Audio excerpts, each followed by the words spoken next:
Hello and welcome to your maths class beta. In this class we are going to do the topic of transpose of a matrices. तो transpose of matrices क्या होता है, किसको कहते हैं हम transpose of a matrix. तो definition जो है बेटा इसकी क्या होगी, पहले सिंपली बता देती हूँ आपको कि ट्रांसपोज ऑफ मैट्रिक्स जो है वो क्या बेटा एक ऐसी मैट्रिक्स है जो किसी भी मैट्रिक्स की रोज और कॉलम्स को इंटरचेंज करने के बाद हमें मिलती है। ठीक है, हम क्या करें, अगर हमारे पास कोई मैट्रिक्स है तो उसके रोज और कॉलम्स को अगर इंटरचेंज कर दें, मीन्स रोज के बना दें कॉलम्स और कॉलम्स को बना दें हमें रोज, तो क्या बन जाएगी बेटा वो हमारी ट्रांसपोज ऑफ ए मैट्रिक्स। तो देखिए क्या आएगा बेटा, आपने इसकी डेफिनेशन क्या लिखेंगे हम, ए matrix obtained by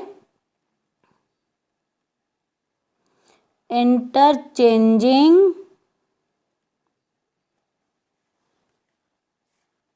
rows and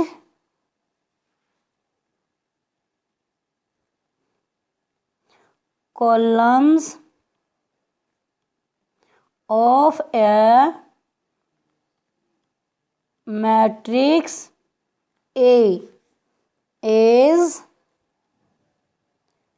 called transpose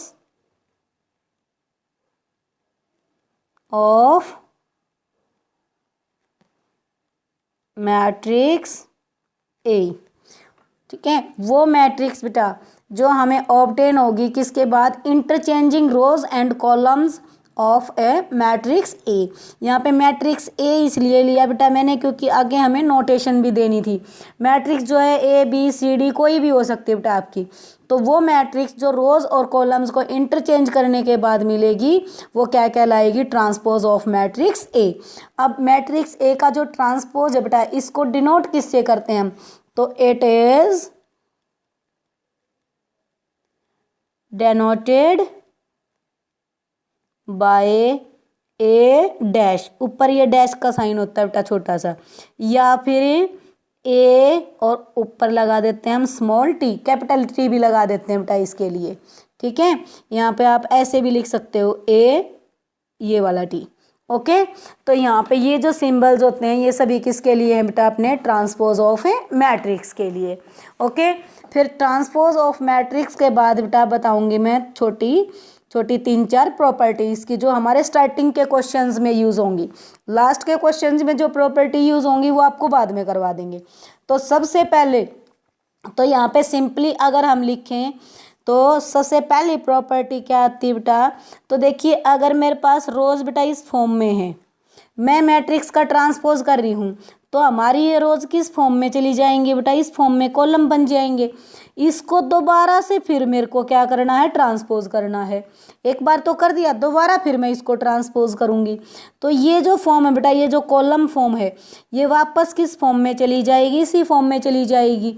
तो यहाँ से हमारे पास एक प्रॉपर्टी प्रूव हो जाती है, कौन सी, कि किसी भी मैट्रिक्स का डबल अगर आप ट्रांसपोज करते हो तो वह वापस उसी मैट्रिक्स के इक्वल आ जाता है। दैट मीन्स हमारी क्या प्रॉपर्टी प्रूव हुई बेटा, A transpose whole transpose is equal to A. ये है हमारी फर्स्ट प्रॉपर्टी। सेकंड प्रॉपर्टी जो है वो क्या कहती है बेटा, कि अगर आप दो मैट्रिक्स की एडिशन का ट्रांसपोज लेते हो तो वो अगर आप उनका अलग अलग ट्रांसपोज करके ऐड करोगे तो उसी के इक्वल आएगा। ठीक है, दोबारा समझ लो इस प्रॉपर्टी को, पहले ए और बी को ऐड करो उसके बाद उसका ट्रांसपोज करो, या फिर पहले ए का ट्रांसपोज अलग निकाल दो, बी का अलग निकाल दो और फिर कर दो उसको ऐड, तो आपकी लेफ्ट हैंड साइड और राइट हैंड साइड हमेशा क्या आएंगी, इक्वल। तो ये थी सेकंड प्रॉपर्टी। थर्ड प्रॉपर्टी जो है बेटा वो एडिशन की सब्ट्रैक्शन पे लगती है, तो ए माइनस बी ट्रांसपोज, सेम इसी तरह से एडिशन वाले की तरह से क्या बन जाएगा बेटा, ये ए ट्रांसपोज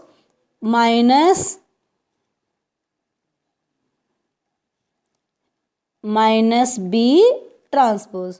ओके। नेक्स्ट अब हमारा क्या आ जाएगा बेटा, फोर्थ प्रॉपर्टी के अंदर फोर्थ जो प्रॉपर्टी है हमारी क्या कहती है कि अगर किसी कांस्टेंट से यानी किसी स्केलर से किसी मैट्रिक्स को मल्टीप्लाई करके उसका ट्रांसपोज करोगे, या फिर पहले आप उस मैट्रिक्स को ट्रांसपोज कर लो और उसके बाद इसको किससे, स्केलर से मल्टीप्लाई कर दो, तो दोनों का आंसर क्या आएगा हमारा, सेम आएगा। दूसरा आ जाता है बेटा अपना फिफ्थ जो प्रॉपर्टी के अंदर जो आएगा, अगर दो मैट्रिसेस की प्रोडक्ट का आप ट्रांसपोज करते हो तो रिवर्स हो जाएगा इनका ऑर्डर, क्या बनेगा, B transpose into A transpose.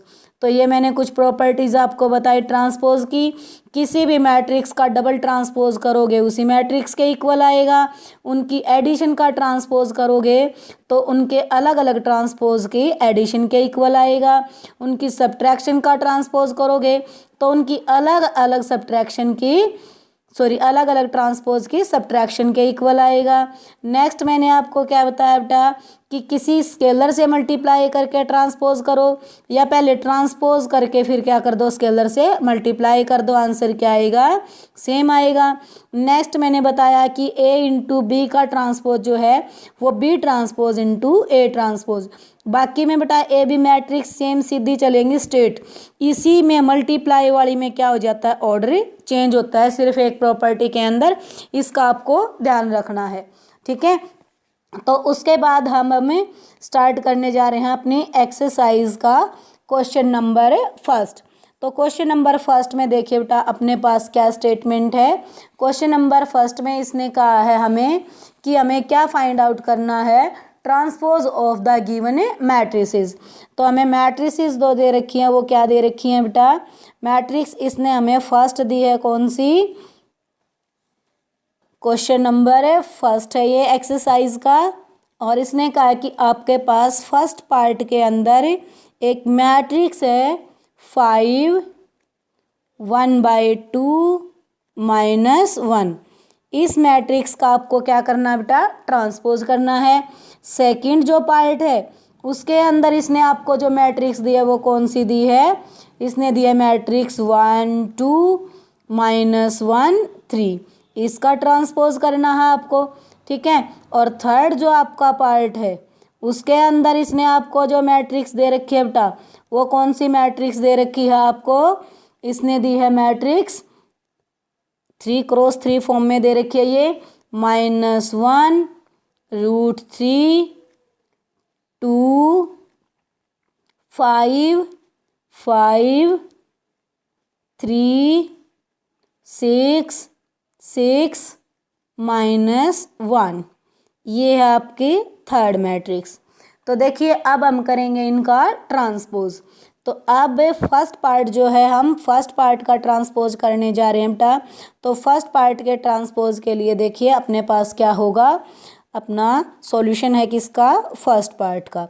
तो यहाँ पे देखिए बेटा आपका ये कौन सी फॉर्म में है, कॉलम की फॉर्म में है, तो कॉलम को किस फॉर्म में लिख देना है आपको, किसकी फॉर्म में, रो की फॉर्म में, या फिर अगर आप सीधा इस फॉर्म में लिखना चाहो तो ये अपनी रो है, ये कॉलम में, ये फिर अपनी सेकंड में और ये अपनी थर्ड में, उस तरह से भी हो जाएगा। तो देखिए यहाँ से अपने पास सिंपली ये इस फॉर्म में थी तो इस फॉर्म को सीधा हम रो की फॉर्म में लिख देंगे 5 1/2 -1, तो ये बन जाएगा अपना फर्स्ट मैट्रिक्स का ट्रांसपोज। अब है हमारे पास सेकंड मैट्रिक्स, इसमें हमारी ये रोज़ देखो, अगर आप उसी तरह से चलोगे तो बेटा ये जो है अपना ये 1 2 ये हमारा फर्स्ट रो बन जाएगा, और ये जो है बेटा अपना सेकंड कॉलम ये सेकंड रो बन जाएगा। तो ये आंसर हो गया किसका, सेकंड पार्ट का। अब आ जाते हैं हम थर्ड पार्ट पे। थर्ड पार्ट में हमारे पास देखिए ये फर्स्ट कॉलम ये है, तो ये हमारी फर्स्ट रो बनेगा, तो क्या आ जाएगा -1 √3 2, अब इससे बन जाएगी सेकंड रो, क्या बन जाएगा 5 5 3, अब ये बन जाएगा नेक्स्ट वाला कॉलम हमारा 6 6 -1।